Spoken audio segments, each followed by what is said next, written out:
In this first reaction, I've got a piece of magnesium metal, and I'm going to add some hydrochloric acid to it, some HCl, and we'll see what happens. You can see that it starts fizzing and giving off a gas during this reaction.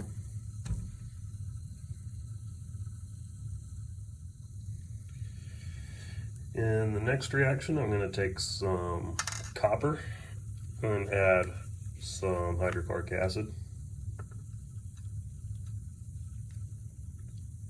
And it looks like absolutely nothing is taking place. In the third reaction, I'm going to take some zinc and add some copper sulfate.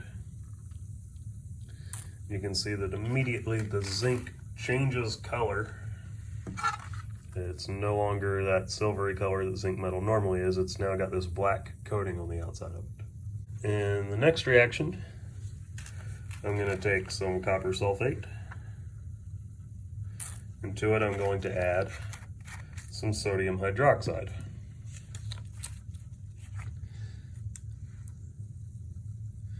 When I do that, this blue gel-like substance has appeared in the solution.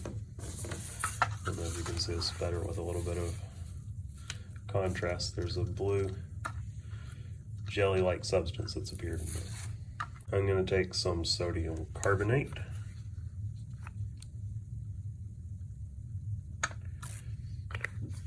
and to that I'm going to add some calcium chloride.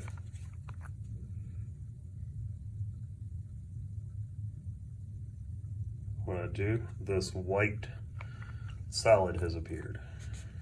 In the next reaction, I'm going to take some copper sulfate, and to it I'm going to add hydrochloric acid.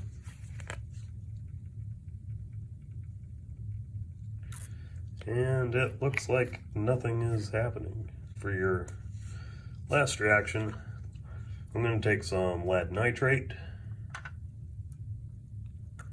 And to it I'm going to add some potassium iodide, which is also a clear solution. And oh my goodness, it turns yellow.